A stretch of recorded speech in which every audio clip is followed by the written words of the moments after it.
All right.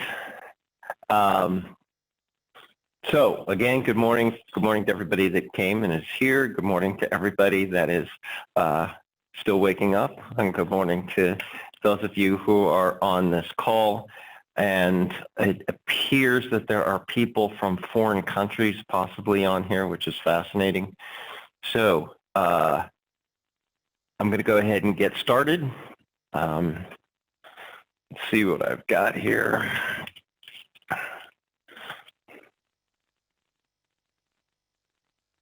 Okay. Eventually, I'm going to change this slide. So we've moved conference rooms, and so the slide is not 100%. And we Zoom, so the slide is not 100% accurate. However, first thing I wanted to let people know in here in the conference room, the bathrooms are not down the hall and to the right. If you do that, you'll end up in the stairwell. So they are, though, down the hall and a little jog, and they're right down at the end of the hall.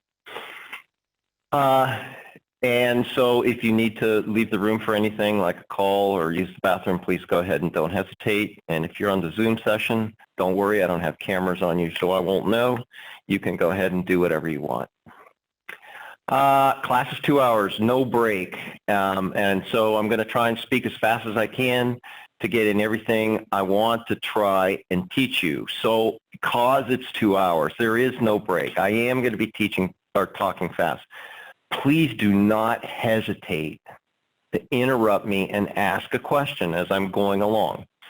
The thing about the class is that we're going to do a project from start to finish. So I'm going to be walking through this drug study worksheet, and we're going to be building all these fields. And if you're looking at the screen or your laptop or whatever, and you don't see what I'm showing, then stop me.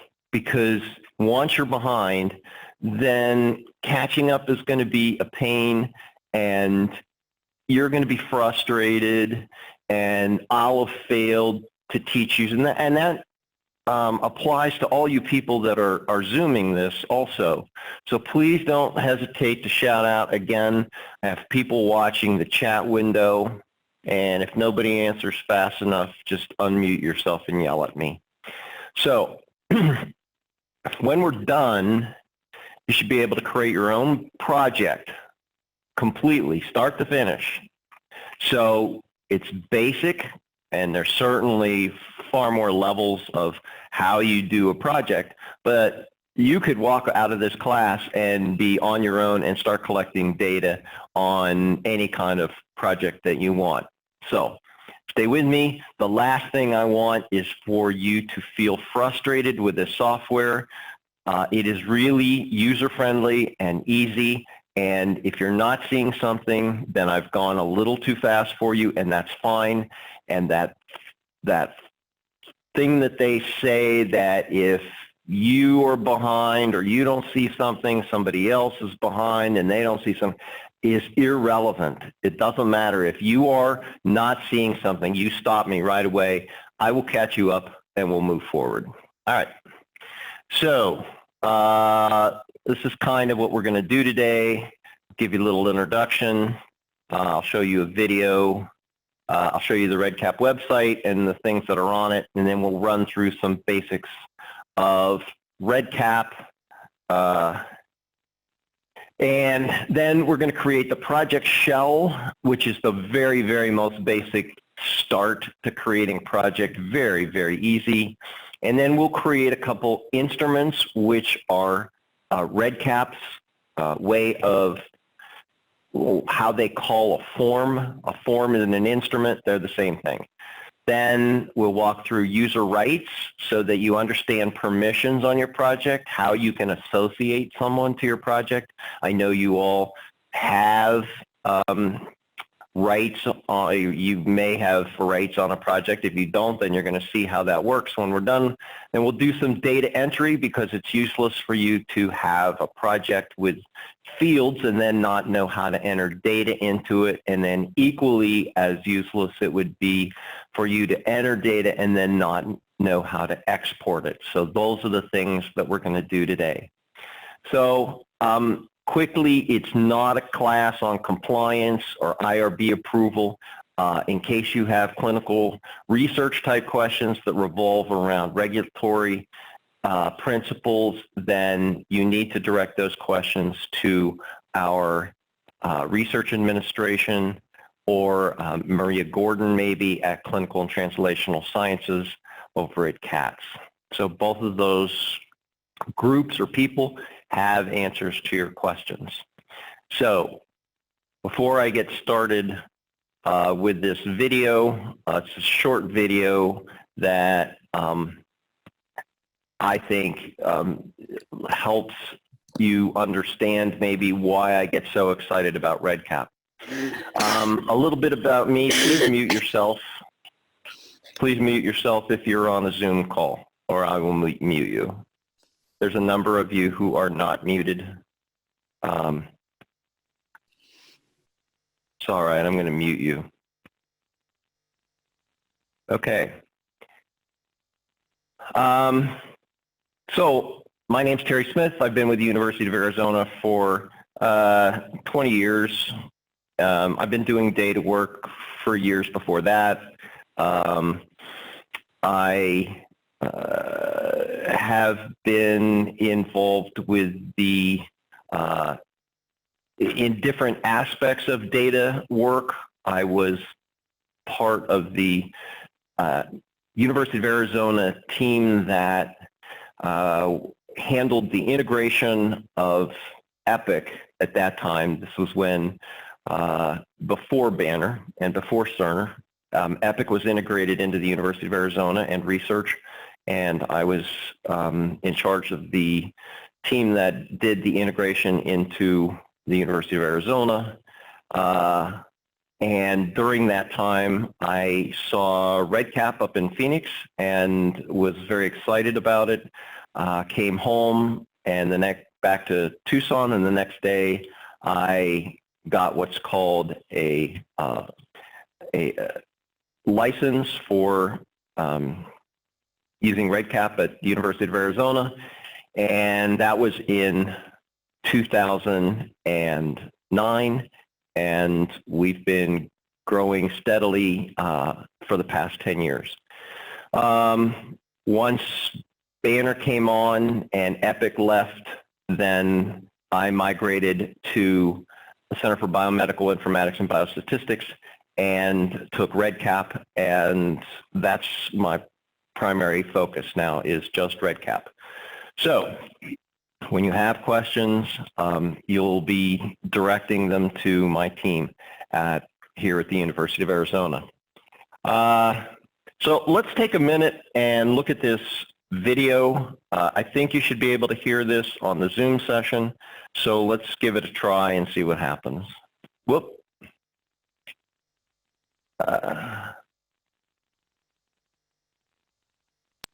About 10 years ago, I took on the task to teach global development to Swedish undergraduate students.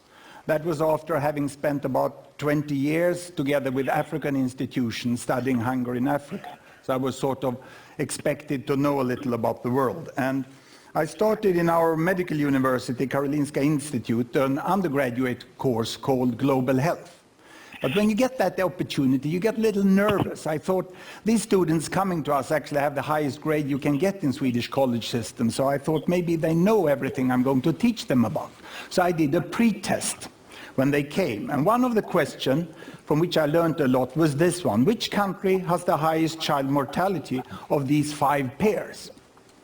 And I put them together so that in each pair of country, one has twice the child mortality of the other. And this means that it's much bigger the difference than the uncertainty of the data.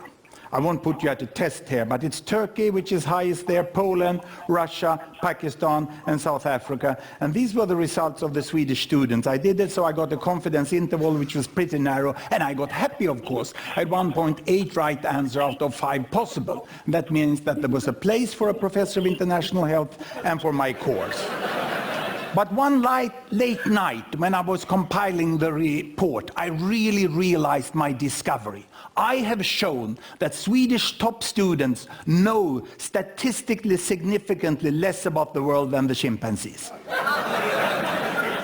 Because the chimpanzee would score half right. If I gave them 2 bananas with Sri Lanka and Turkey, they would be right half of the cases. But the students are not there. The problem for me was not ignorance, it was preconceived ideas. I did also an unethical study of the professors of the Karolinska Institute that hands out the Nobel Prize in medicine, and they are on par with the chimpanzee there. So this is where I realized that there was really a need to communicate, because the data of what's happening in the world and the child health of every country is very well aware. So we did this software which displays it like this. Every bubble here is a country. This country over here is, this is China. And this is India. The size of the bubble is the population. And on this axis here, I put fertility rate. Because my students, what they said when they looked upon the world, and I asked them, what do you really think about the world? Well, I first discovered that the textbook was Tintin mainly. And they said the world is still we and them. And we is Western world, and them is third world. And what do you mean with Western world? I said, well, that's long life in small family, and third world is short life in large family. So this is what I could display here.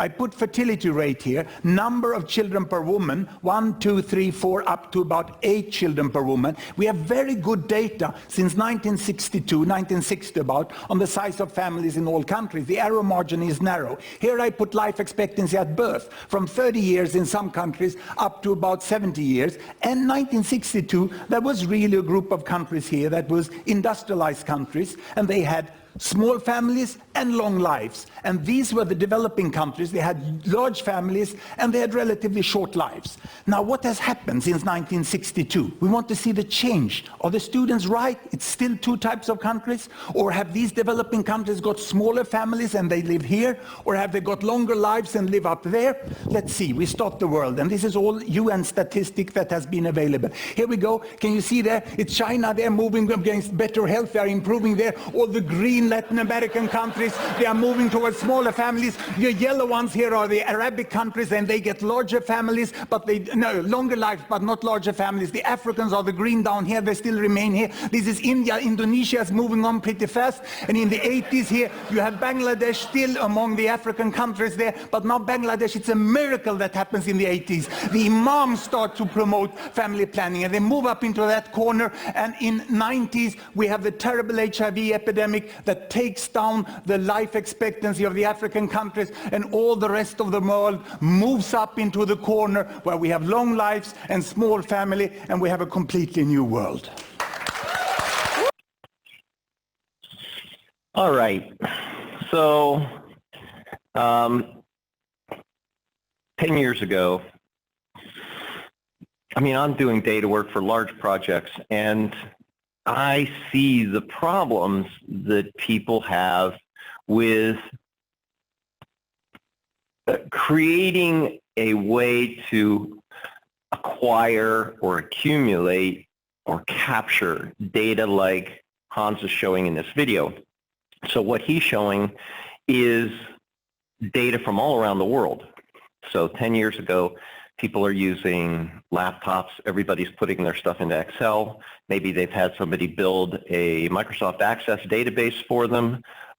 Web was very difficult, costly, and possibly not secure if you wanted to do that. So if you were a clinical researcher, like people who may be on this call, and certainly people that are in this room, if you had a vision and you wanted to do something like he did, which is prove some theory. But you had these big visions. You were thinking globally. You weren't thinking of what happens in Tucson, Arizona, or Indianapolis, Arizona, or Indianapolis, Indiana, any of these places. You have something, you have a big vision. You had no way of really setting that up very easily, especially if you're a new coordinator. So along comes REDCap, and I'm working on these large projects, and as soon as I see it, I'm seeing, and I will show you, that REDCap is a way for you to tear down all those barriers of acquiring data from anywhere in the world. And so I'm going to show you REDCap. I will try to explain as I go how it relates to this video, where data was all from the UN, where people had sent it in, but you know, that's a limited data set. What if you had something specific? How can you have big ideas and big visions and want big research and be able to collect data and collaborate with people anywhere in the world? And that's what we're going to see with REDCap. So REDCap was developed at Vanderbilt University. It was funded by the NIH and primarily in support of research study, as we'll find, not necessarily just research studies, but that's why it was funded, and it was a tool for building an online data collection instrument / form and surveys. And we'll find if you attend the intermediate class or you look at some of the other teaching materials, that forms / instruments and surveys are all the same. A survey is just an instrument with a button turned on. It's web-based and works with all browsers. So the concept of operating systems, and do I need an iPhone or a Mac, or can I do this on a PC or an Android? All those are out the window. REDCap works with all browsers. It doesn't make any difference which browser or which operating system. It can be accessed from anywhere at all times and on any device, just so it has internet access. So I put this slide together a couple years ago, and shortly after I put the slide out, REDCap came out with something called a mobile app. So don't look for the mobile app.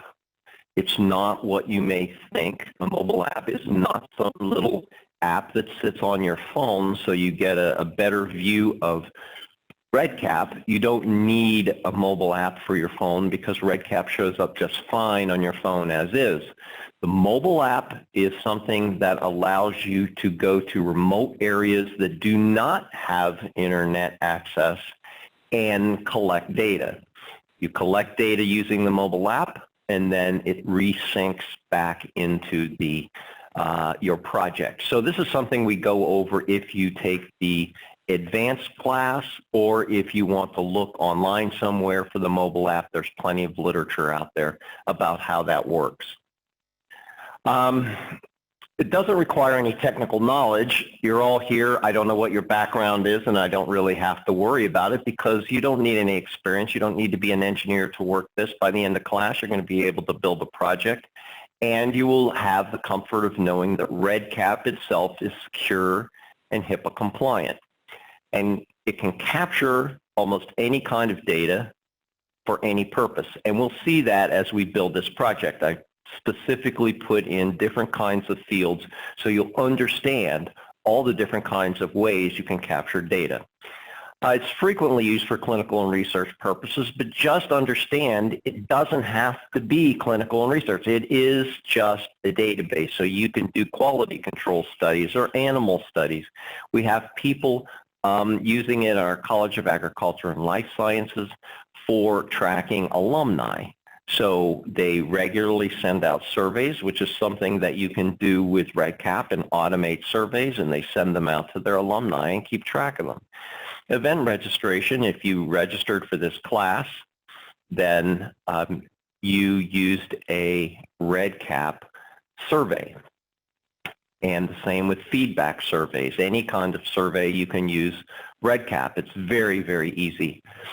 And the last thing I wanted to mention about REDCap generally is there was a team that was involved in the creation of REDCap. When the NIH funded Vanderbilt, They put together a team, and there's engineers, there were database specialists, there were clinical researchers, there were investigators and physicians. But one of the key components to that team was the biostatistician. When you're doing clinical research, it's very important that you be able to analyze your data. So when they involved the biostatisticians, they made sure that as you built your project, it lends itself well to being able to take that data and analyze it. And you'll see when we do the export, their real impact on data analysis.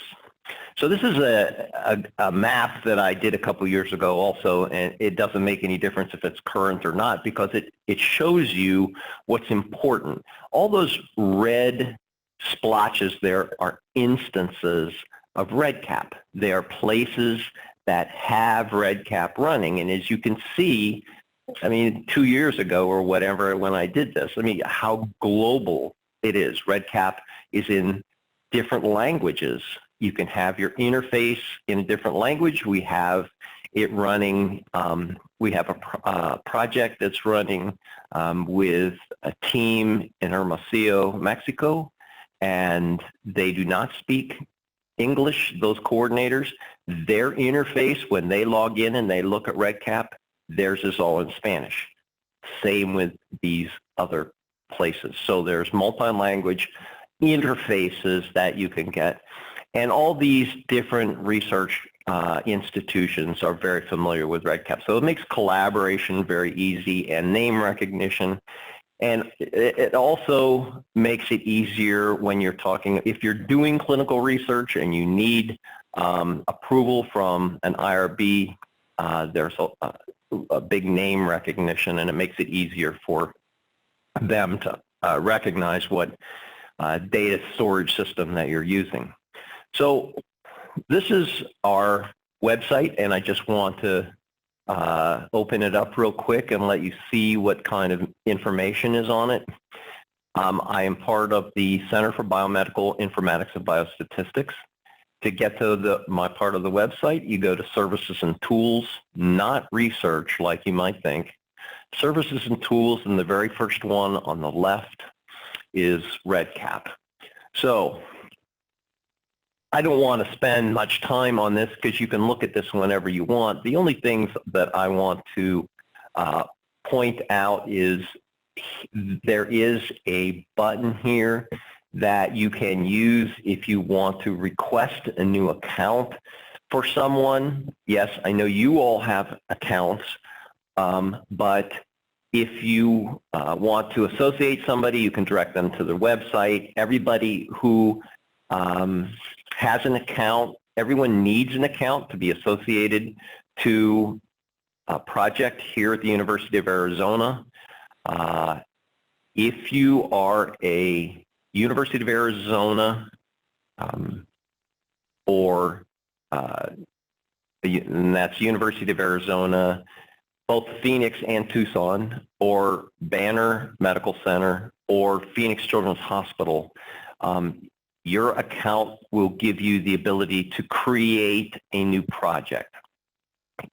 If you're not a member of one of those institutions, you can still be associated to any project, but you will not be able to create a new project. That is outside of this class. For this class, everybody who is not part of one of those institutions will have the ability to create a new project today, so don't worry about that. Also, if you would like to request some work, to have us do some work for you, my team, you can also use this button, and that form works for them. On the left, though, there are some links, the frequently asked questions. We're trying to expand that. That's lagging behind right now. Our video tutorials, which I've made a priority. We're trying to do training for people using video tutorials. The frequently asked questions I'm going to point out to you in just a few minutes that come out of the box with REDCap are excellent. But the video tutorials, we're trying to help people understand certain aspects of REDCap. They're very specific. We have what are called external modules, which are plugins for your that you can use for projects. If you take a look, you'll be able to see a list of all the external modules, again, which are add-ons that are available to you. And if you wanted to know a little bit more about what they do, you can click on it and it will give you a little information. You can click on a link for further documentation. So there are a lot of add-ins that are available for REDCap. Not necessary, but there's a lot that are being used by people out there. The other thing is that we do version changes. Vanderbilt comes out with updates about every week, and I do follow all their updates regularly. I usually do them over the weekend. So it is conceivable you could come in on a Monday, look at REDCap, and think something looks different. I'm not quite sure what it is. I'll show you in a minute how you'll know if there's been a version upgrade. But if there is a change and you want to know more about what changes have occurred over a period of time, if you click on the version changes link, then it will walk you through when a version was installed. So I installed one on Sunday, and it will tell you what kinds of things have occurred during those upgrades. A lot of times they're just bug fixes, minor, but and if that's all they are, then that's all that we'll say. I do not go into elaborate about any minor bug fix that you may have never encountered, but changes, improvements, something new are all showing up here. So that's the website. Let's go ahead now and log in to REDCap and start getting into the meat of things here. So REDCap. I have a question about external modules. Yes, question about external modules. Yes. So, I feel they are called external. Yeah. That means that REDCap has something to do with its development. Are they secure to use, or? Okay, the question is, it's a good question. So the question is, the external modules, are they by engineers who are not associated with REDCap, something that have not been vetted by Vanderbilt, something that could impart some kind of lower security for your project? And the answer is no. All of the external modules that are released are part of a Vanderbilt vetting process. There's a team there that reviews any submitted external module and ensures that that meets all the security standards of REDCap. So all the people that are submitting external modules to REDCap are members of the consortium. So you have no need to worry about security issues. So that's a good question. All right, so there's two ways to get to REDCap, redcap.uahs.arizona.edu or redcap.arizona.edu. Either one will get you here. So once you're here, somewhere here, I've got a house. Let's go ahead and log in.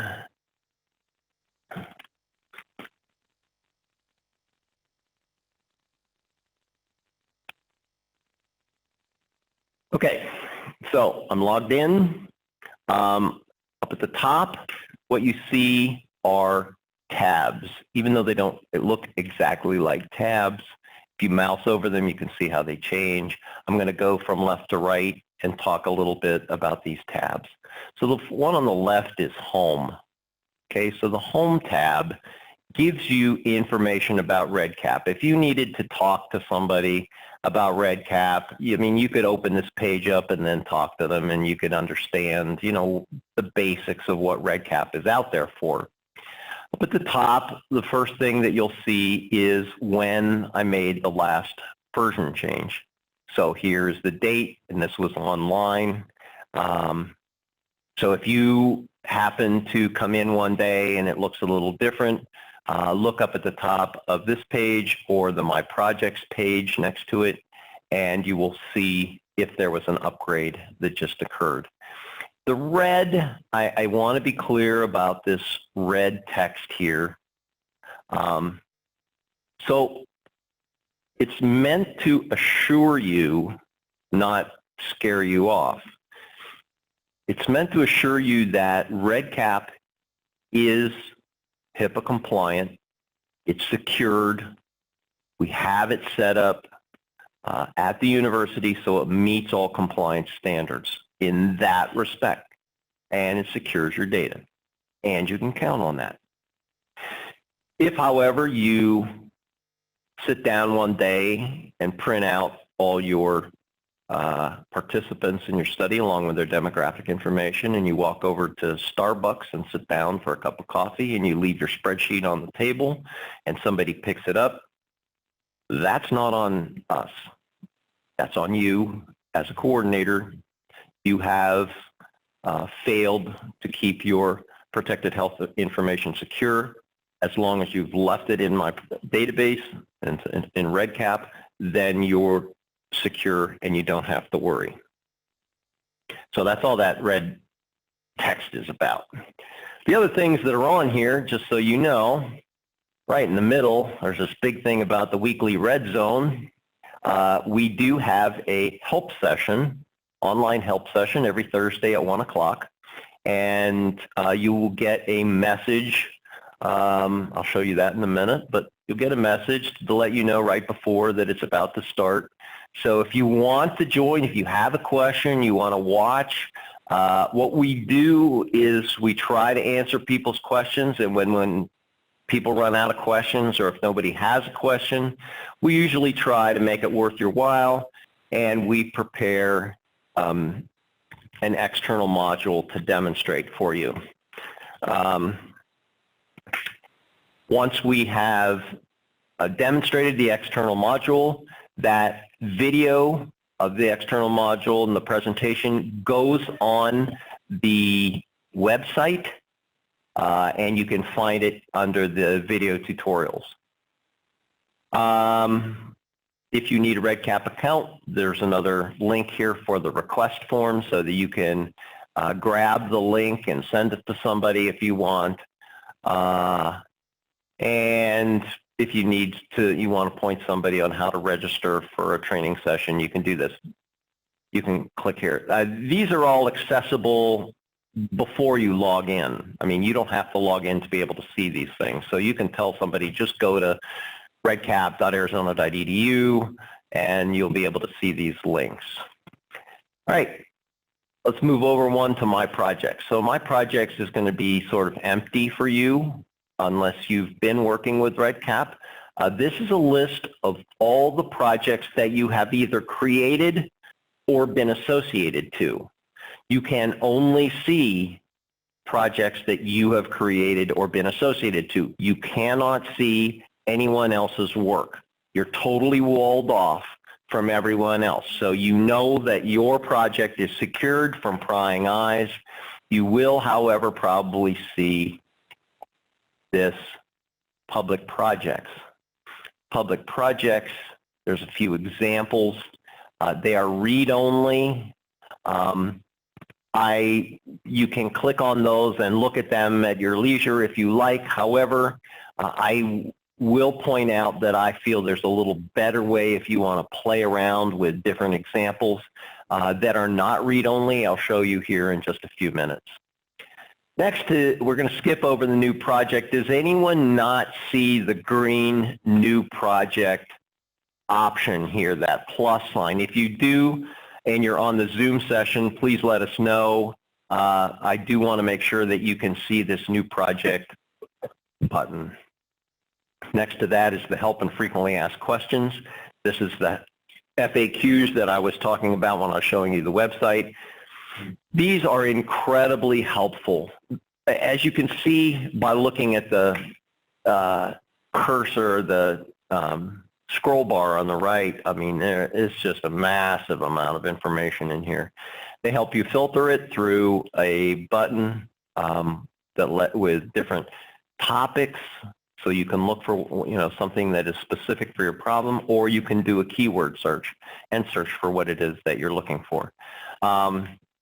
I use this frequently, and I suggest that when you run into a problem that you start here, and as I try to make sure that people are aware of and keep fresh in their mind, look at this. But if you've spent like 20 minutes and you're still stuck on a problem, please do not struggle with your problem.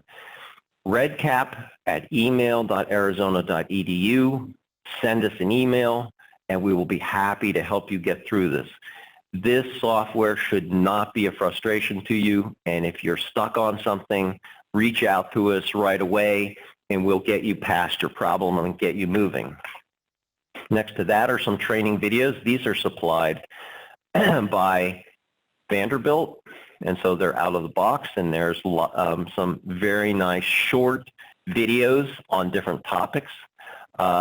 So if we don't touch on something and you want to know about something that's in here, I recommend the video. My only caution is when you see the video, these videos are created at a time when it may be, useful to create the video. So the brief overview of REDCap hasn't changed since the inception of REDCap. So if you see a screen in the video that looks different than what the screen is that you see, don't be alarmed or surprised by that. The information is still 100% accurate and is useful to you. And whatever they're demonstrating, you will be able to find on your screen somewhere. It may not be exactly where it was 3, 4, 5 years ago when the video was created. Some of these are, of course, more current. But I just want to point out that you may see a little different screen, but the training videos are very useful. Next to that is a button that says Send It, and Send It is an email program. And you're thinking, well, I've got Microsoft Outlook or some other Google system, and that's fine. However, Send It is a method of sending files securely. And you can send a file up to 20 gigabytes in size. Okay, so this is far bigger than most email programs that you'll work with, short of using some kind of file transfer system, and then you still need to make sure that you're meeting HIPAA compliance if you're sending protected health information. So this meets all those standards. What happens is you are going to fill in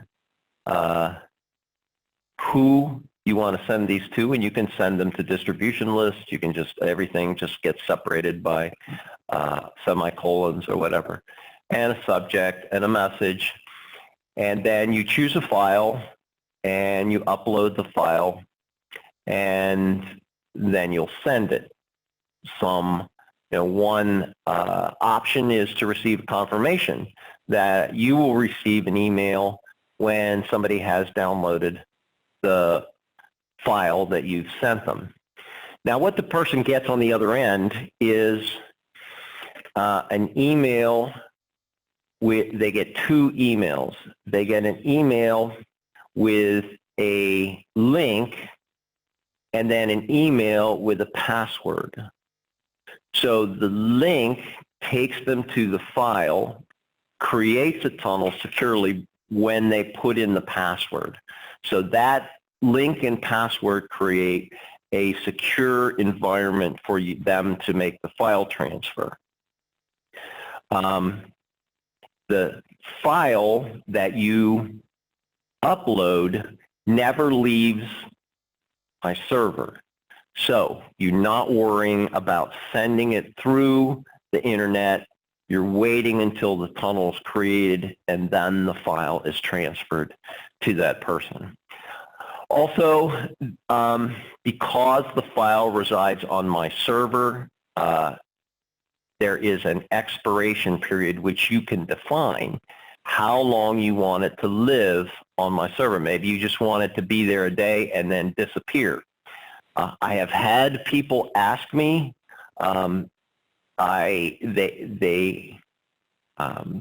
uploaded a file to the server for someone to pick up, and then they come back to me and say, I can't find that file. Do you still have it on the server? And the answer is no. At the end of the period of time, up to 2 weeks, it dissolves. It's wiped out, and there's no way for me to get it. So there's no reason for you to worry about me having files that you don't want me to have, because they dissolve and they're deleted. All right, so next to send it is something called Messenger, and Messenger is a basic messaging system. And you've all got messaging systems or used messaging systems, and this is really not much different. The purpose of it is meant to keep conversations about certain topics in one location, so that you can share information and see information about your project with your team in a certain environment. And if you use that or not, you may use the notifications. Notifications, there's two kinds of notifications. There's a system notification and a general notification.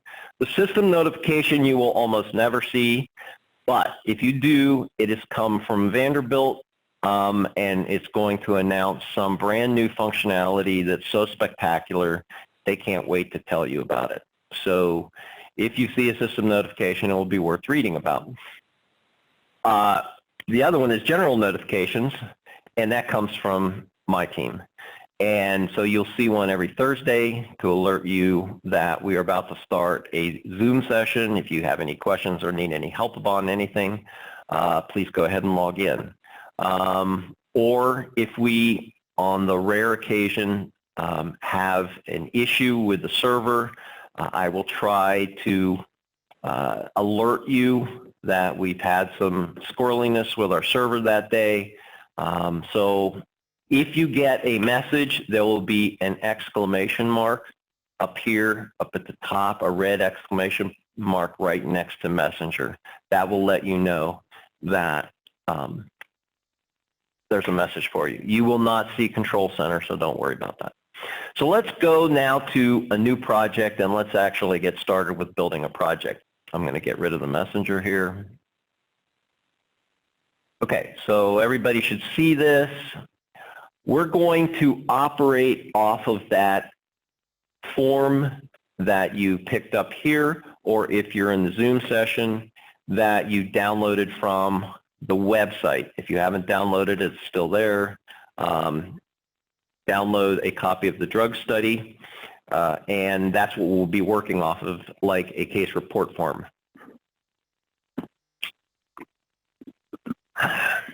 Okay. So this is our project shell, and I'm just going to put in a project title, and I'm just going to put drug study. Now, I'm going to append mine only because I have other drug studies from other classes out there, and I need to make sure I know which one I'm talking about. Otherwise, I would just call it drug study. So now I'll be able to come back to this because I know what it is. Next is the purpose of the project. So this is a drop down, and we're going to select practice just for fun. I do want to show you, if you select research, what you get out of that. And this gives you a place to put the name of your PI, email, IRB number, things like that. These are optional, these first four boxes here. However, under it, it says please specify. And if you have a research project, you will have to check one of those boxes to indicate what kind of clinical research you're doing. And the rest, again, is optional. So I'm going to go back here, stay with practice just for fun.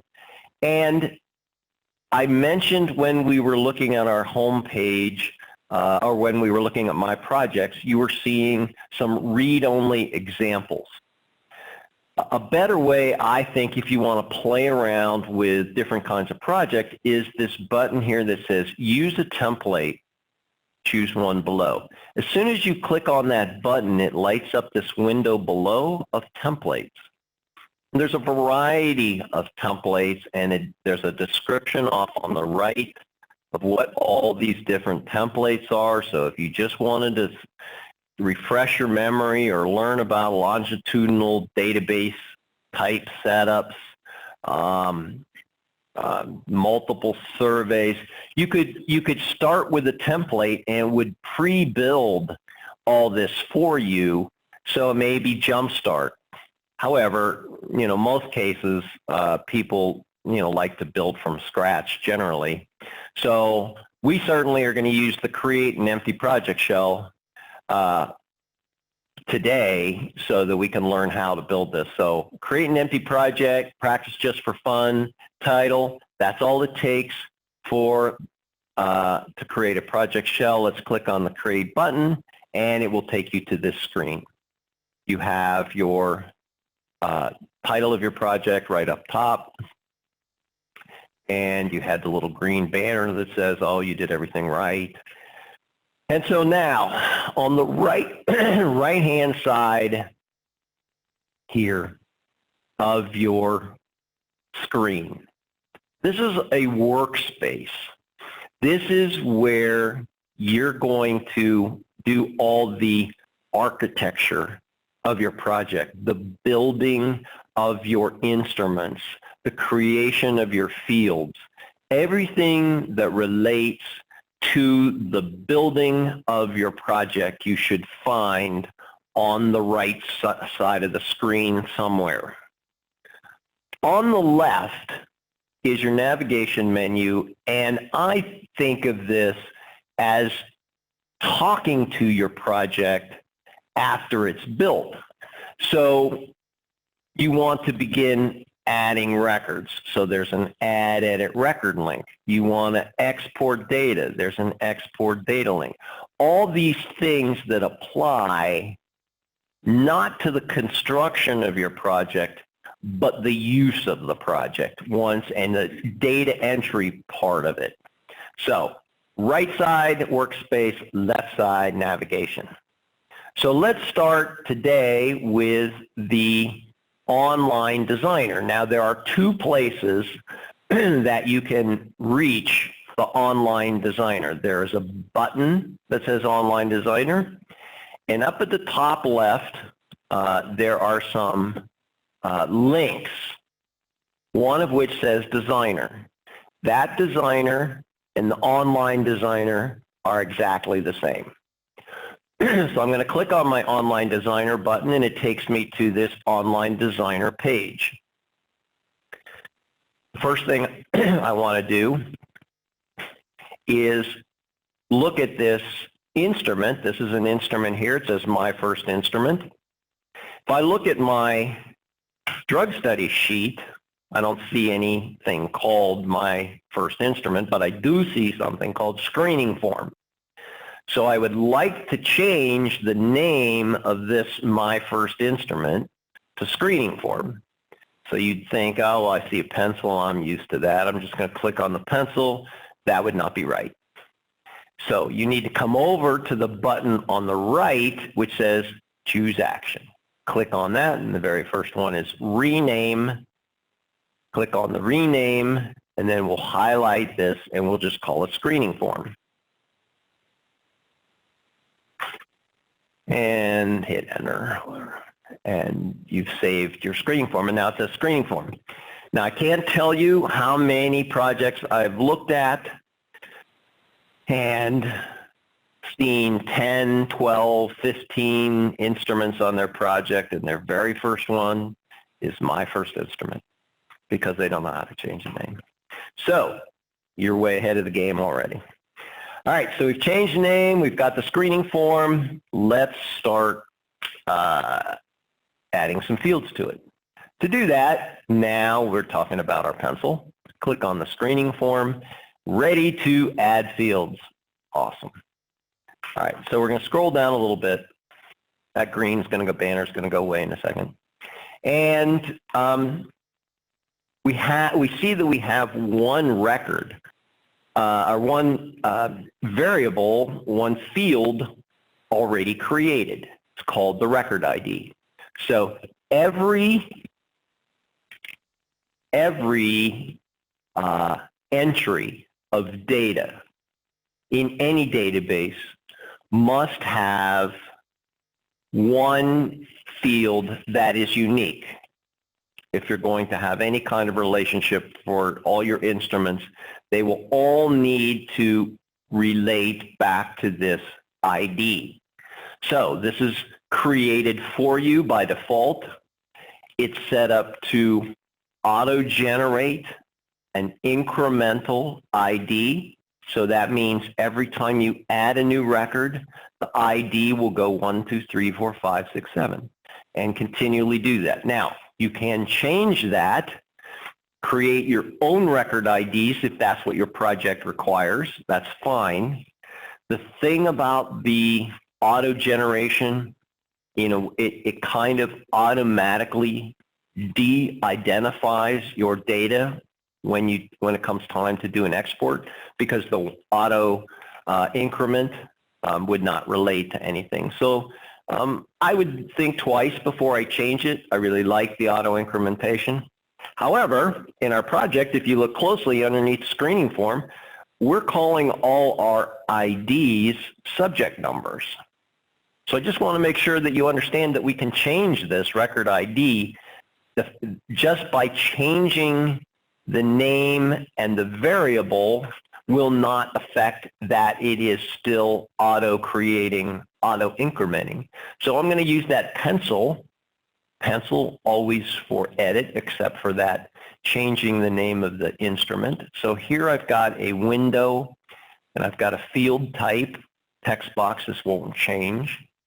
But my field label, this is where you're going to put whatever it is that tells your user what kind of information you want them to put in that field. So you can be as verbose as you want. You can say as much as you want. There's no limit on the characters necessarily. But in this case, I just want to say subject number. And I'm going to type it just like that. You can type this any way you want. Then every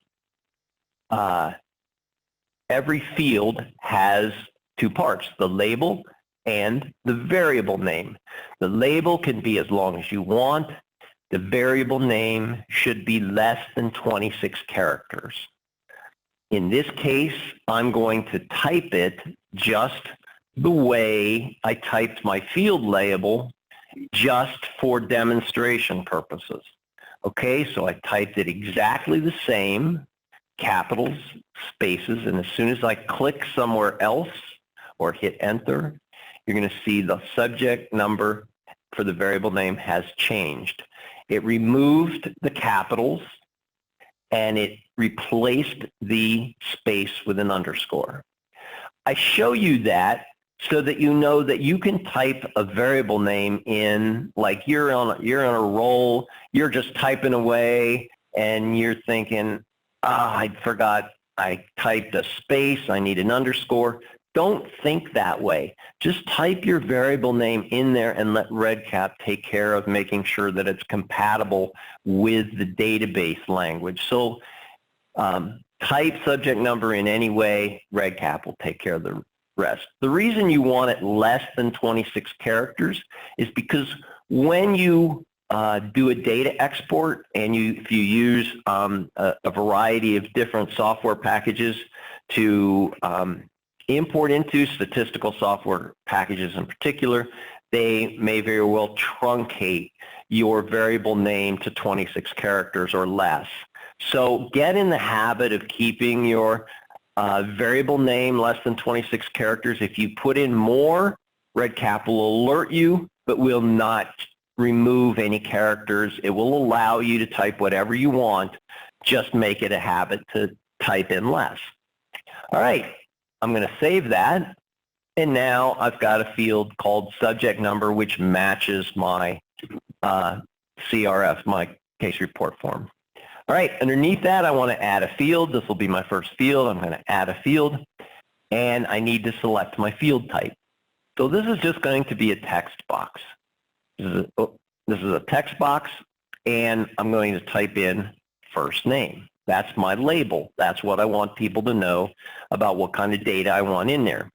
Then I'll go over to the variable name, and for the first two variables that we create, please type them exactly how I do it, which is just first name, bless you, first name, and it'll end up just looking, like this, first underscore name. You don't have to worry about the underscore, okay, and I'm going to save this. So now we see I've got a field where I can enter a first name. You can see above here, I've got the variable name, first name, so I can see at a glance the label and the variable name. So now I'm going to add a field underneath that, and this is going to be a text box also, and I'm just going to say last name. And I'll put in my variable name, and it's going to be last name. And just make sure it looks like that, and I'll save it. Okay, so now I've got a first name and last name. From now on, please make your variables anything you want. The reason I wanted those two variables because we're going to use them downstream, and I want to make sure that you're all able to do what I'm going to show you. Okay, underneath that, I'm going to add a field. This is going to be a text box also, and I'm going to say date of birth. And then, like I said, any kind of variable name you want to use, be my guest. The one thing we're going to do differently with date of birth, however, is we're going to add an option for a validation. Validations remind me sort of masks, like how you want to format your data. So I'm going to click on that drop down, and this is going to be a date field, and I want it in month, day, year. Now, there's no requirement. You can make it any date type that you want. If you're more comfortable with year, month, date, then I recommend you choose that. Whatever you choose, the only thing that's important is that you stick with that format throughout your whole project. The reason is there may be an instance where you want to calculate the difference between two dates. If you want to do that calculation, they both have to be in the same format. Otherwise, they'll error out. Okay, so that's all we needed to do here. I'm going to save it. Let's take a look at that. And we got a nice new little thing. We got a date picker. We click on the date picker. You see the calendar. You can pick a date off of that. Or there's a little button next to that that says today. If you click on today, it will automatically fill in today. Plus you see the format right next to it, month, day, year, if you're doing just manual data entry. So that's your date of birth field. Now, I'm going to come back to edit this field because there's a couple other things I want to show you while we are here. First of all, I plan on wanting to calculate the age of somebody at a period of time as we collect other data, which means I'm going to need to enter another date, and then it will use this date of birth to calculate the age, which means that if I don't have the date of birth age, then I'm going to have problems. So I'm going to make the date of birth required. Down here, there is an option here that says required. Okay, I'm going to click on yes, and that will require them to fill in this field. A little bit about the required. So yes, it requires data, but let's say that you're entering your data, you've got this, somebody's given you this drug study form and they've filled out all this in you know, pencil or pen or whatever. They gave you this written, and you're filling it out and you see that they left the date of birth blank. Can you still enter the data even though you don't have the date of birth? The answer is yes. You can enter the date, and it will prompt you that you did not enter the date, and you can enter the date later. But it will prompt you to say, when you go to save, it will prompt you that you have not entered a field that you have indicated is required. So, but you do want to mark it as required. When you do, I'm going to save that. Where did you go? Cursor, come down here. All right. Now you can see in red underneath it says must provide value. So it is confirmation that you did make this required. But the other thing, I'm going to go back and edit this. It's very important if you're doing clinical research for you at some point in time to be able to de-identify your data set during an export. You may want to share data with somebody, but it's important that it not have any protected health information on it. The best way to do that is to identify your variables right up front as identifiers. This is definitely an identifier. I'm going to click on yes and save it. Now, you will not see anything that indicates that you just did that, but it will be important on the export for you to be able to see that these have been removed. I know that there are other fields that I'm going to enter that are required, that are identifiers, and I'm not going to flag every one of them just for the interest of time. So below date of birth, I'm going to add a new field, and this is going to be gender. But I'm going to change my field type. This time I'm going to change this to multiple choice, radio button, single answer. Okay, it's about 5 down or so. Multiple choice, radio button. Then I'm going to type in gender. And for my variable name, I'll put in gender. And now we've got a new little part of our window that showed up once we indicated that we're going to have multiple choices. We need to know what those choices are. So I'm going to put in male and hit enter and put in female. All right. As soon as I click outside that little box, you will see a new box pop up that says raw values for choices. This was added automatically. What this means is that when it comes time for analysis, and especially statistical analysis, this shows the effects of your biostatistician. When you do your export, you will see 1 for male and 2 for female.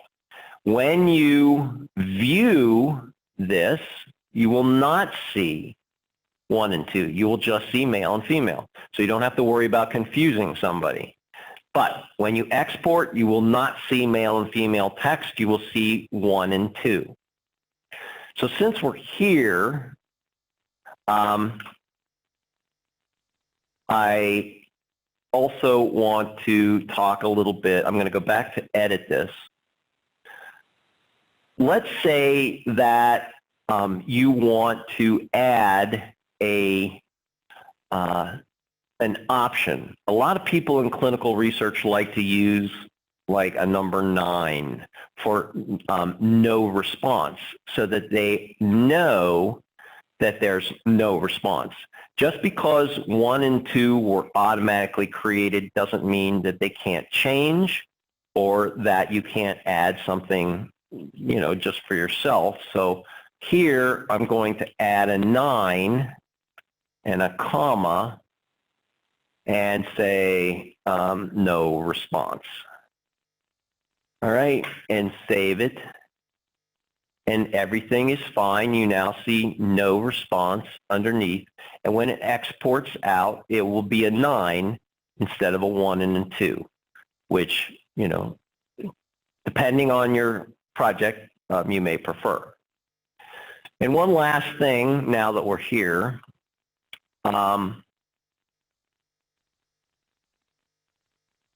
I worry about people changing their choices. They decide that they don't like the order of their choices. So I have a project and my choices are all hospitals, and that hospital list grows over time.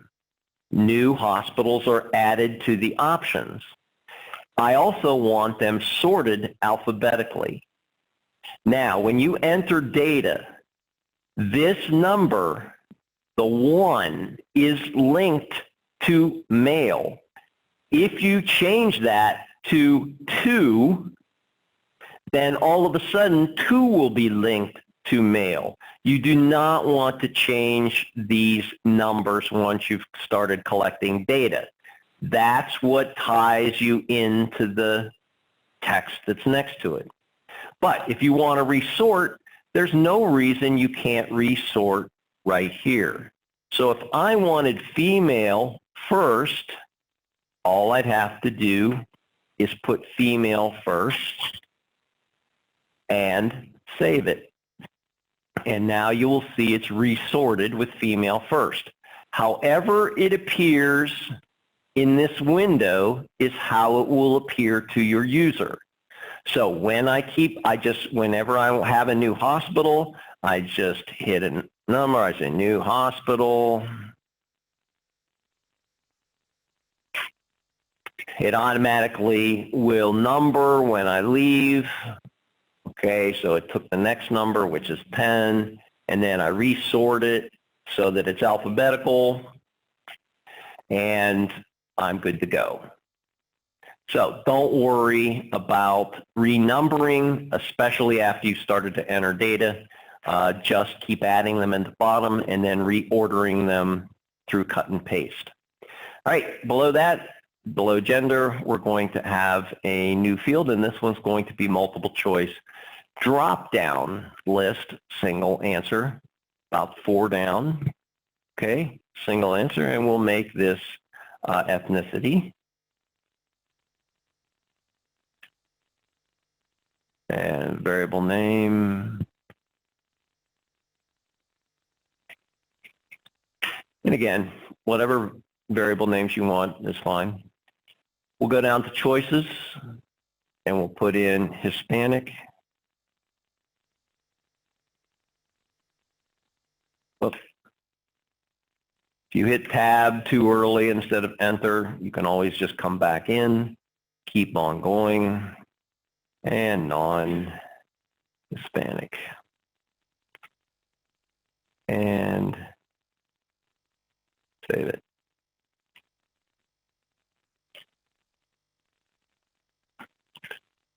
All right, so I have a drop down here, Hispanic and non-Hispanic. Whoops. Don't need the 2 in front of it.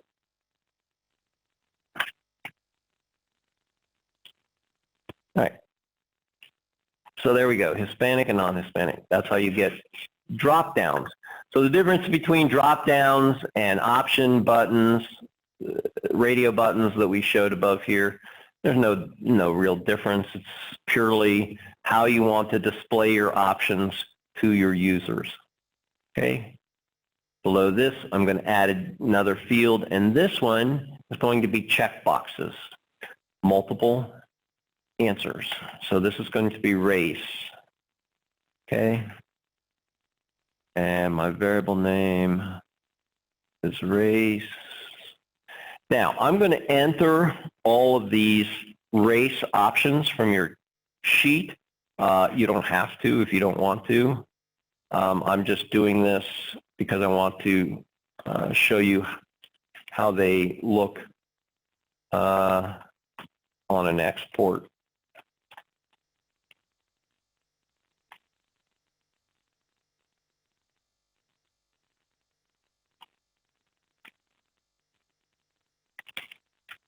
All right.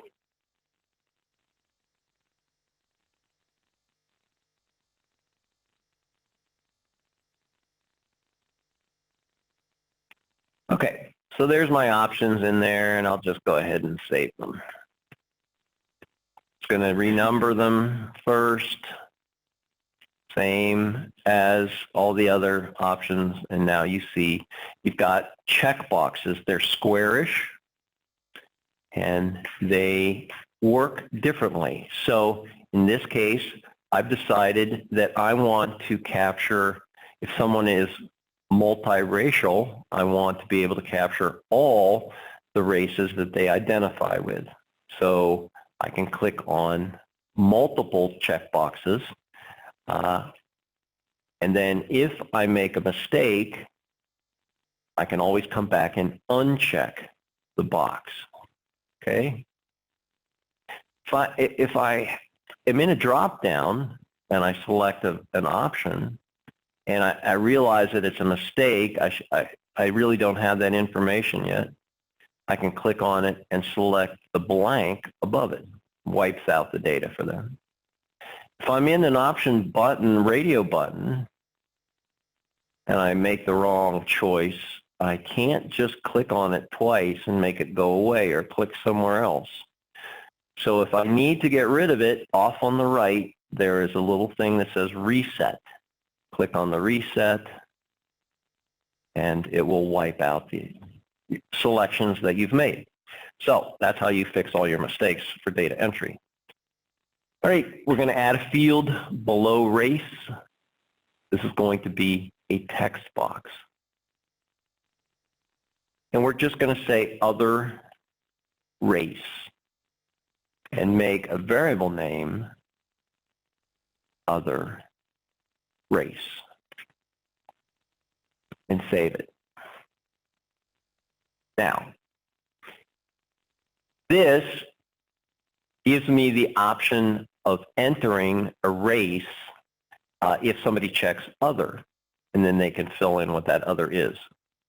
In the intermediate class, we do something called branching logic, which means that you can hide or show other race based on whether other is checked.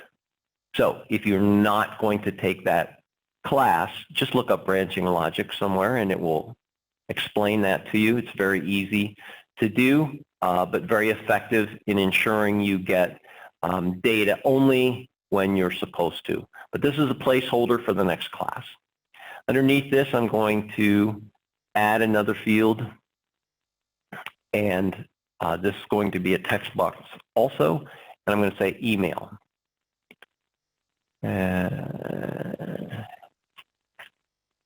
Now, there is a validation option. These validation options are very useful, and I highly recommend them. There is one here for email. Now, if you are going to take the intermediate class, please do not select the email. I want to use this to demonstrate this in a different way in the intermediate class. If you are not taking that class, go ahead and select email. That's fine. But while we're here, notice all the different formats you can use.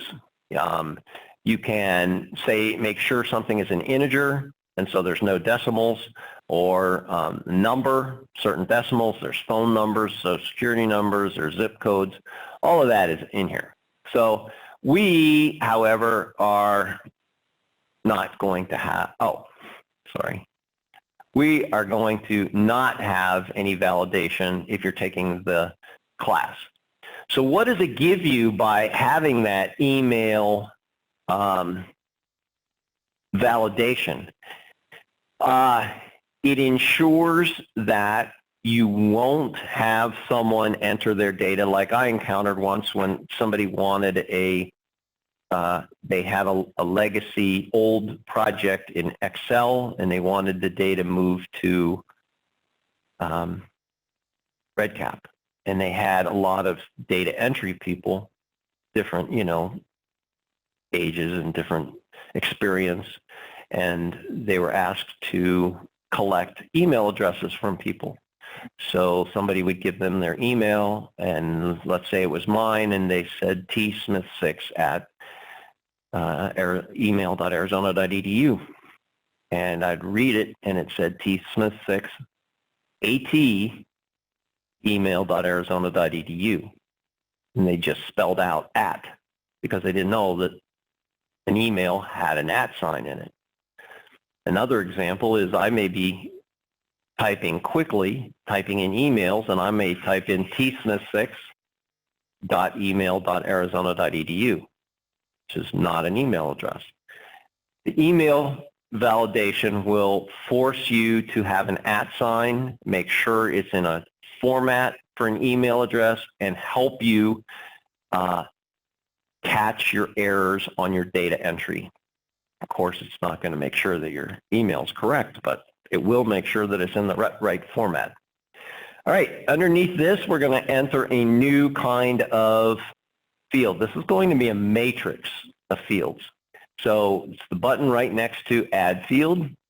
And I never know how to describe matrix very well. It's like a table, but we're going to build it, and then you're going to see and you're going to know exactly what I'm talking about. So for a header, I'm just going to put in what is on your sheet here. So please provide the patient's weekly schedule.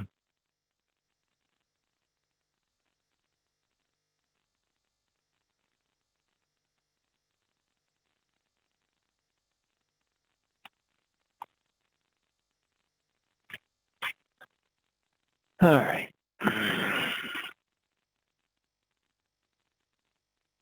Thank God for spell check. All right. So now I've got my header in there, which again is optional. So I also want to demonstrate something that exists for all variables, but we don't use it generally. There is this little checkbox that says enable auto naming of the variable. I'm going to check that, and I'm going to get a big warning box pop up. Best practices suggest it is best to leave this disabled, but we're going to enable it anyway so that you see what it does. Better to know than to not know. So the field label we're going to say is walking. Notice that my variable name was created automatically. I'm going to go to add another row underneath that, and I'll say jogging. And again, I've got my variable name automatically being created. So that's what that checkbox does. I'll put in running and add one other row and say no exercise. All right, I'm going to scroll down here a little bit because there are now choices. I want to add choices here, and I'm going to put in the days of the week. So just Sunday, Monday, Tuesday.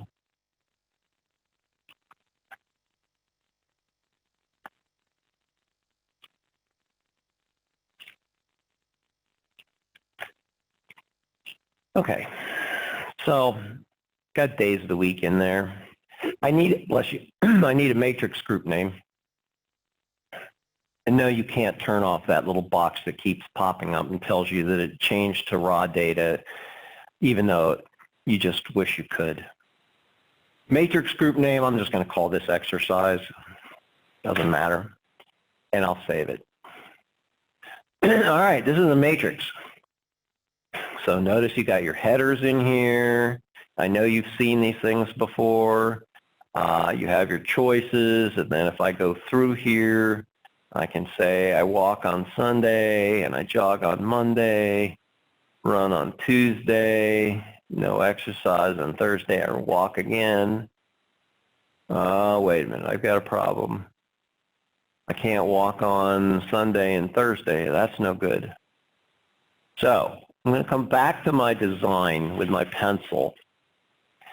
And you will see that under other matrix information, there is a format option.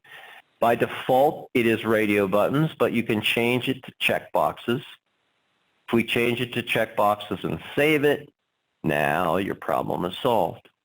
So if you had a question where, you know, a matrix where you wanted to rate things like good, better, and best, or rate 1, 2, 3, 4, 5, you'd only want one response in a row. So then you want the radio buttons. But in this case, you would want checkboxes so that you can have multiple options get checked for a row. All right, and that is a matrix. Let's go up to the top, all the way up to the very top. And above first name, let's, where's my cursor? There we are. Let's add a field here. And this time, it's going to be a begin new section, which should be the last option, I think, for you. Begin new section with optional text. And we're just going to say demographics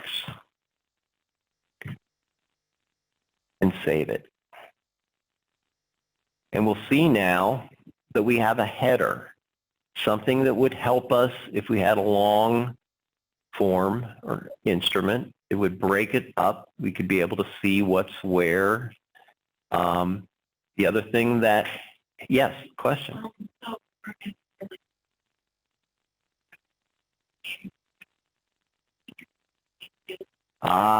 Good question. The question is there a way to click and drag and move fields? So the answer is yes.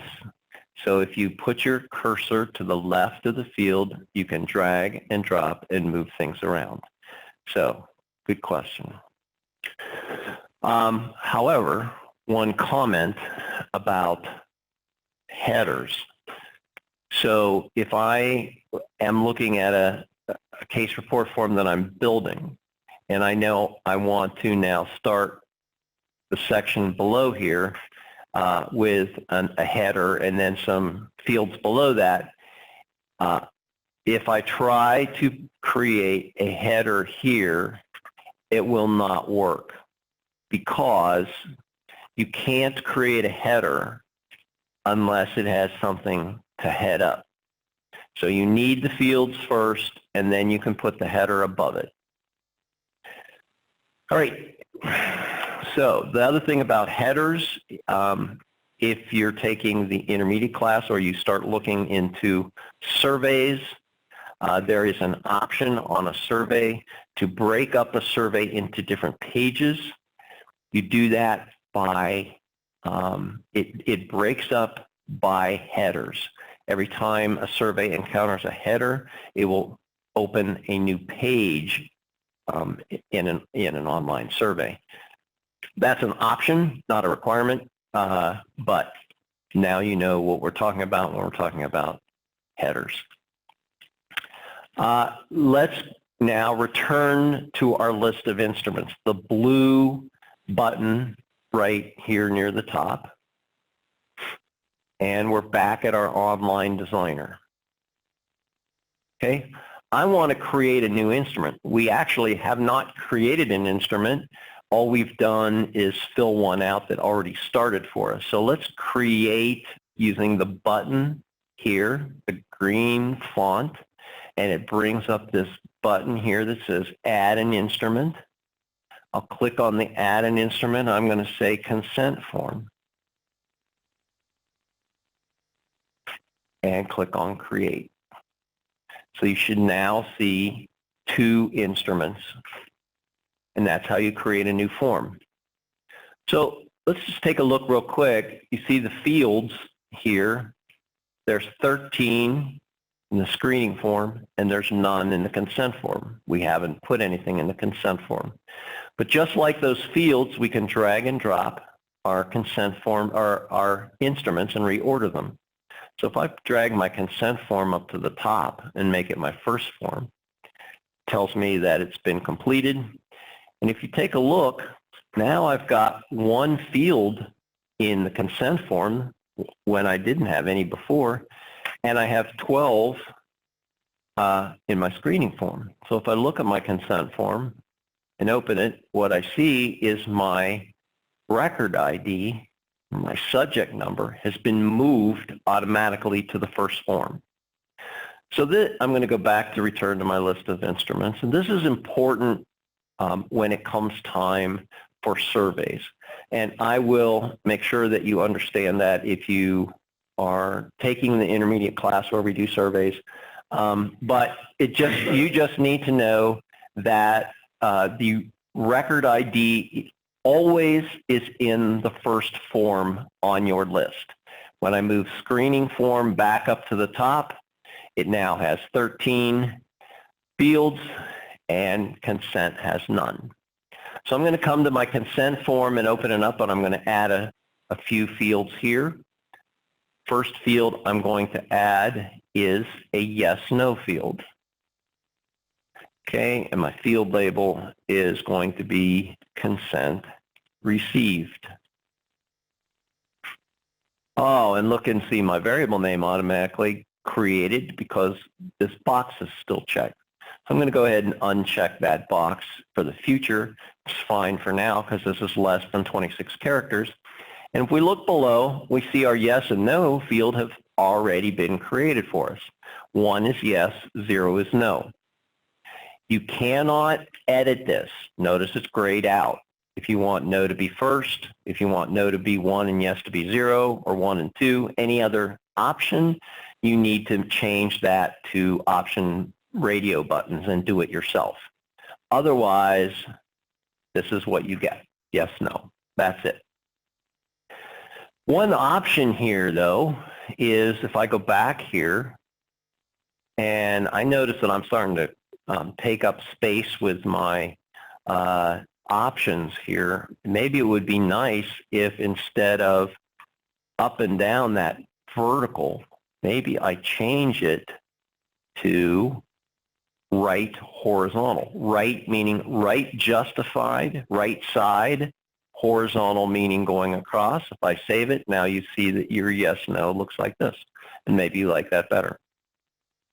If you're doing something for a tablet or a phone, maybe you'd really prefer everything be left justified, left side, and vertical, like this.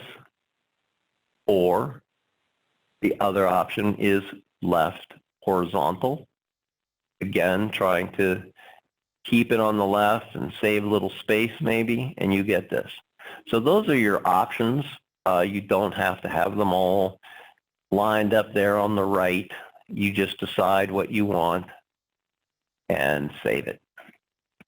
Underneath consent received, I'm going to add a field, and this type of field is going to be a file upload field. Okay, it's about 4 from the bottom. File upload for users to upload files. And I'm just going to say consent form upload. And whatever you want. For a variable name,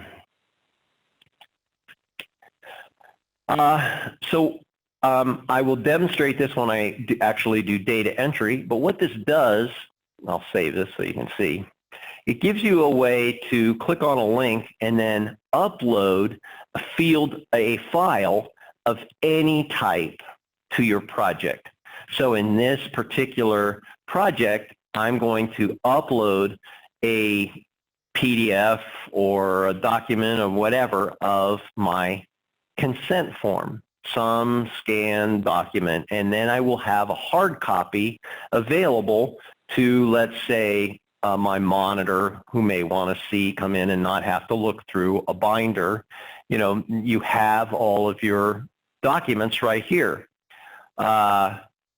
If you have a MRI and you want to upload it so that it's viewable, you can put it on there. So any kind of file that you want, the only requirement is if you want to share it with somebody, they need to have the software to open up that file type. That's it. So if you put a Word document up here, if somebody doesn't have Microsoft Word on their computer, they're not going to be able to see what it says. So that's file upload. We'll add a field below this, and this is going to be signature field. Signature field, which is right above the file upload. I'll just say signature.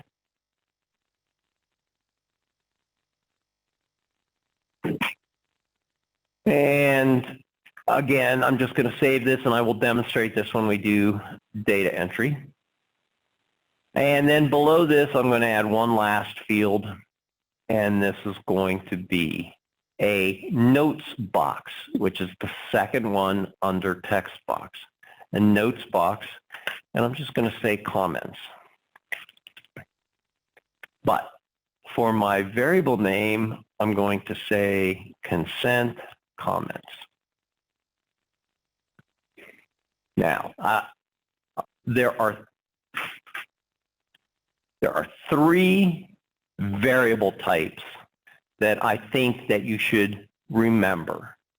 Not variable types so much as variable names. So you frequently will have more than one date field, more than one comment field, and more than one other field. You can only use a variable name once. So if you add a date and you make the variable name date, you know, you're not going to know what date it necessarily refers to, but the second time you go to create a date, you will not be able to call it date. Same with comments. So I recommend you get in the habit right from the beginning. When you have comments, you define which comments they are. It will make it far easier for you to find them when you're looking for them on an export. The other thing to know about a notes box is it's good to have the option of putting notes in. However, always remember, the more notes boxes you offer your data entry person and they use, the less chance you will have to be able to do any analysis. You can't do analysis easily out of comments boxes. That's why the biostatistician is pushing you towards all the boxes that we've done so far, the option radio buttons, the drop downs, the checkboxes. Try to always force people into those so that you can actually do analysis, because if you just offer them text boxes, you're not going to be able to do analysis. The other thing about comments that I don't like when I get this is all this wasted space. So if I click on my edit button and I do a left justification of any of these, now I get a nice filled in space and it gives me more space for comments. If I start entering comments, notice that the more comments that I enter, a scroll bar automatically appears, so you don't have to worry about that. However, if in the course of reading comments you really would like to see all the comments at once, you don't want to have to scroll through them, on the bottom right there is an expand option. Click on expand and you can see all your notes at once. Okay. So we've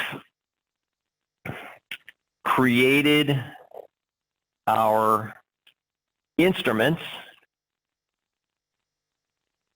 I'm going to go back to my project setup tab. Okay, and one option is that you might want to use is check for identifiers. This is just to help to see if you flagged all your identifiers.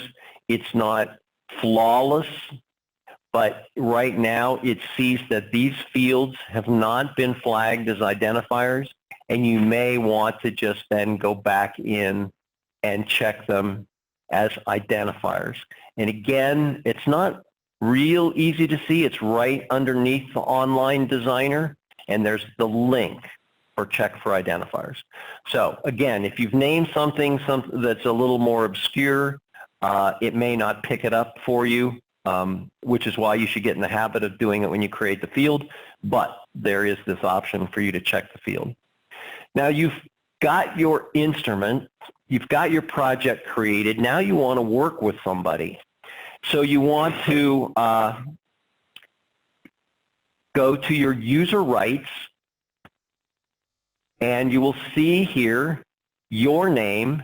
You have created your project, so you are obviously associated to your project. Now you want to work with somebody on your project. The first thing that's required is that they have an account on the University of Arizona instance of REDCap, which is why I point out those links for someone to create a new account for themselves. So what they do is they fill out the form, and it's just a few questions, and they submit it, and we'll create an account for them on our system. If they are not U of A, Banner, or Phoenix Children's Hospital, however, they will have to indicate a sponsor for their account. So make sure if you're working with somebody and you want to associate them to your project and collaborate with them, and they're applying for an account, have them use your name. We will contact you to make sure that they are validly using your name as a reference for that account, and that you're going to collaborate with them. We will create their account and not give them the ability to copy your project or create a new one. So, but everything else is up to you. So to associate them once they have an account, there's this option, add with custom rights, and add a new user. If you know somebody who has a REDCap account already, just start typing their name in there, and if you don't know anybody, then you can start typing my name. I will start typing somebody's name, and I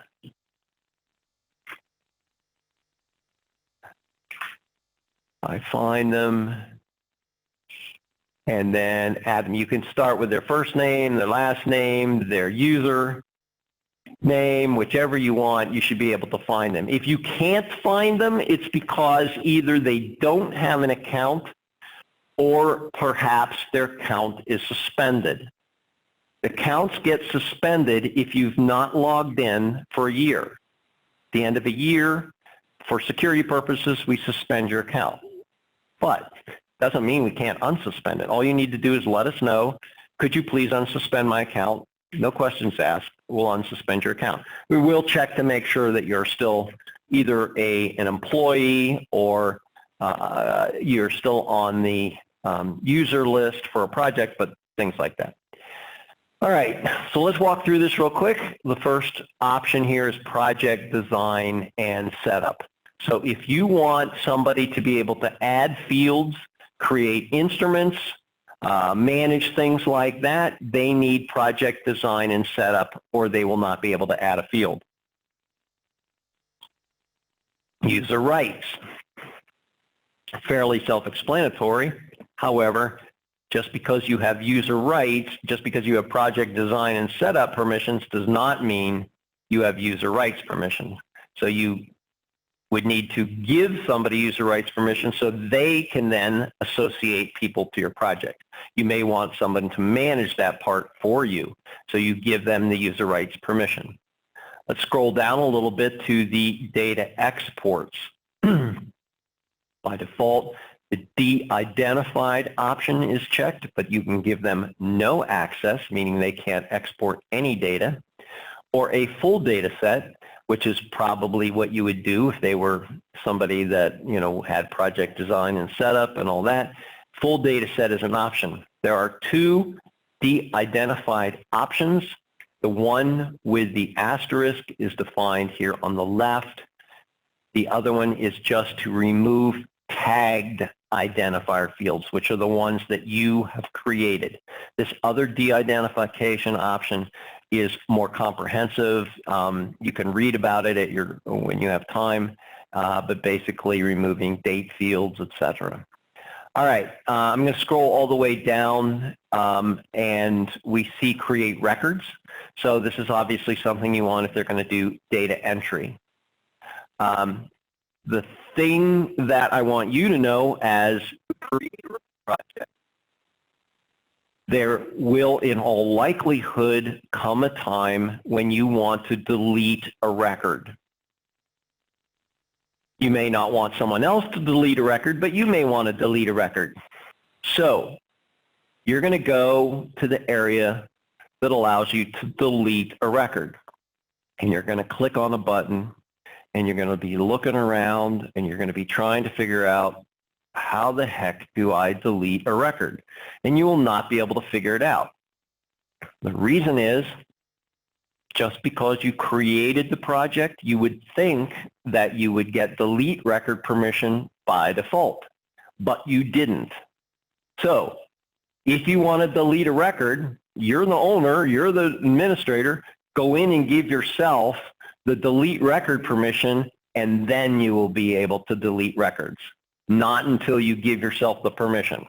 So that's one of those little frustrating things that people, you know, like to know before they get started. If we scroll back up to the top right, we'll see the two forms here, and then there are some radio buttons. No access, read only, view and edit. So these are permissions on the form themselves. So if you want somebody to just have read-only permissions on the instruments, then that's fine. If you don't want them to even see them, you could do that. So there's been projects where we've set up randomization, and it's blinded. And so people shouldn't be able to see the blind randomization field, so we give them no access to that. And that way, it's they don't even see the randomization field. If you want to notify them that they have access now to your project, leave that checked. I'm going to uncheck that just because this poor woman gets associated with so many of my projects. Now you can look across and you can see what everybody's permissions are, so that if you need to change something, you'll see, oh, I do need to give them delete record permission, and you'll do that. All right, that's how to add a user. Let's look at some data entry. To enter data, all you have to do is come over here. There is a link. Remember, we're talking about talking to our project. We've created it off on the right. Now we're going to add edit records. The link right here. Okay, and I'm just going to click on the green add new record button. And here are my forms. Here's my ID number. So I'm going to click on my screening form, and here's my nice data entry form. And I will enter some information, see how that works.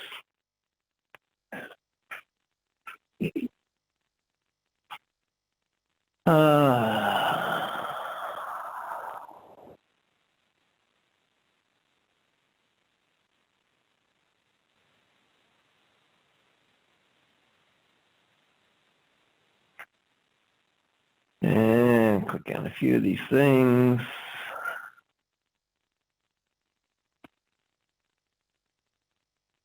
And once I'm done, there is a box at the bottom of your instrument that you did not create and you've not seen. That is the complete box right here. So if we are done, we have entered everything in and we're ready, you can click on this box and check complete. Do you see it? Do you have a question? Oh, good. Okay. I could see that there was something there. I didn't want to let it get away. Okay, so I've got the complete, and I'm going to save and exit the form. And notice you have a green circlet in your screening form. There's a legend up here that tells you what the options are. So green is complete. Now go to the consent form. And I'm still in that same record. Notice that. Subject number 1. And I'm going to say, yes, I received consent. I'll go to my upload file. It'll prompt me to upload a file. I'll choose a file. And upload the file. So now it will tell you exactly what the file name is. And there's an option to add a signature. Obviously, this is going to be much easier if you have a tablet, but any touch screen would be nice. But you can, I think I get better at this after a while. Anyway, save the signature. Now you can see there's an electronic signature. And then finally, you can add your comments. I'm going to just save and exit this for the moment so that you see what it looks like if I have not marked it complete. You will see the red incomplete circlet. If I click on the red circlet, I can come back here, mark it as complete, and save and exit the form. Now, there is a great way of looking at your records once you've completed them. That's the record status dashboard. It's the best way to get an overall view of what's going on with data entry in your project. I click on that. I can see the record number, and I can see the results. I also have a chance to add a new record here, which I'm going to do. I'll add a new record here. I'm going to add a screening form, and I'm just going to put in a name and a date of birth. Oops.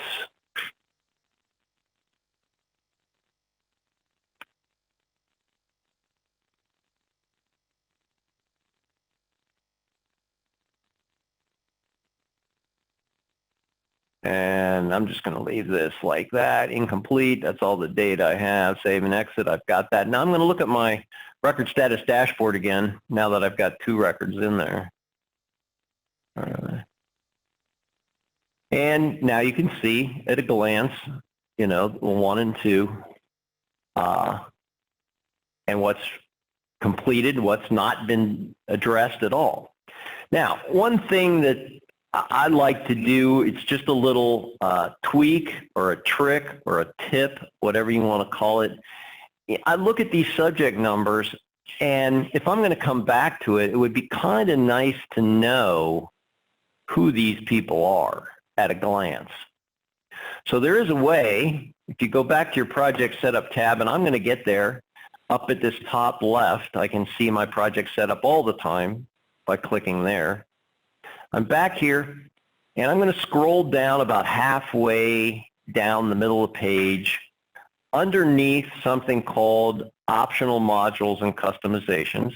At the bottom, there's this big button that says additional customizations.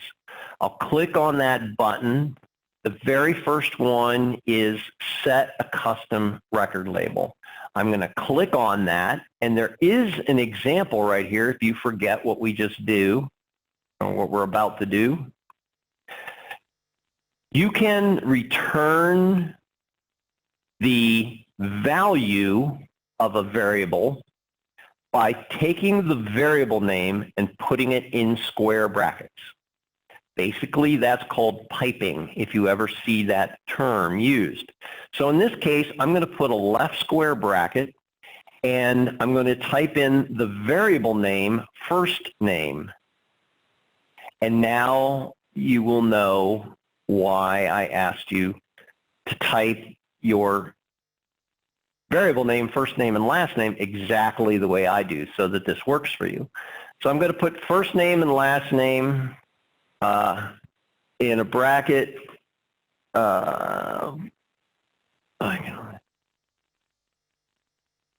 Okay, Melanie, I will look back in a minute when we go back, and we'll see what the problem is.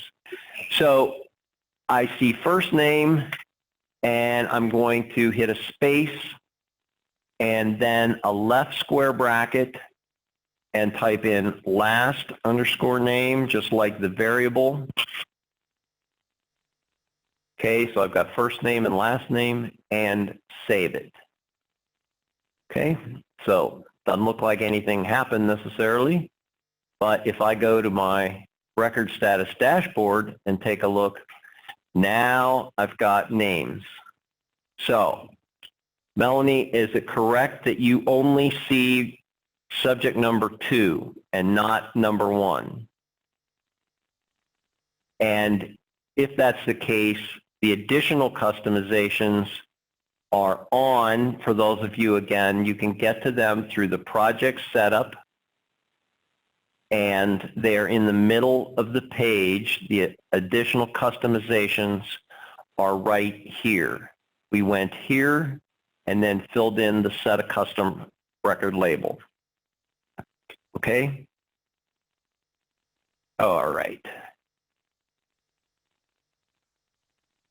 Now, finally, we've got our data. We've started entering it. Now we want to export it. So to do an export, I'm going to click on this link here, and there is an option here to export all your data. I'm just going to export it all. And notice again, here's your statistician involvement. You can export your data into a file type for any of these statistical software packages. So you could export it directly into SAS or SPSS, the file type. It doesn't go directly into the program. It just saves it as a file type. So I'm going to save this as an Excel file. Notice there are other de-identification options here, but we're just going to export our data. And it takes you to this screen. It tells you that the export was successful. However, it's not accessible yet. It's just like ready for you. So you need to click on the little icon here, and it is downloading here. I'm using Chrome, so it's bottom left. If you're using Firefox, then top right, and Explorer, it's asking you to run. One way or another, you get this, and I'll go ahead and close this for the moment. I'll click on my export, and you will see here is what your export looks like. So here is your subject number. All your variables are at the top, and then you will be able to easily do analysis by column. The one thing I did want to point out, checkboxes look a little different because they are I'll show you where I got to the export in 1 second. Jennifer, the checkboxes each have their own column, and that is to ensure you get good analysis options. They're always 0 if there's no check, and there's 1 if there is a check. To get here, all I did was go on the left because I want to do the export. I want to talk to my data. I click on the data exports, and it takes me here, and I clicked on the export data. So again, I'm going to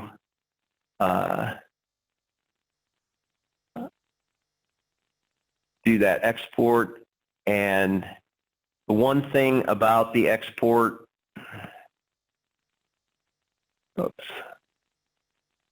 is when you're dealing with the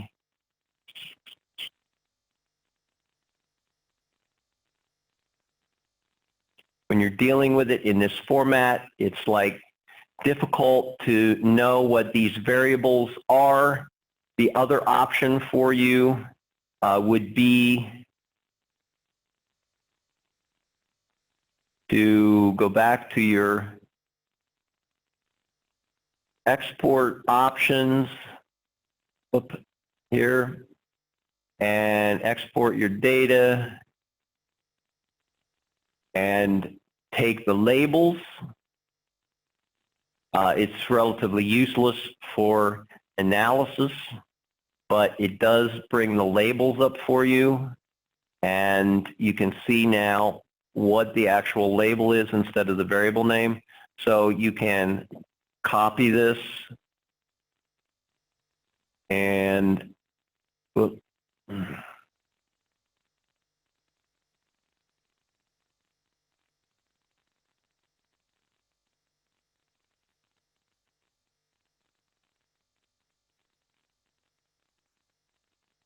then just insert it right above your cells, and now you can see what the question was for the variable name. So that's how you get to that if you need to. So we're out of time. If you have questions, please send them to redcap@email.arizona.edu. Thank you all for joining and being here, and I hope to see you in the intermediate class or at some other time.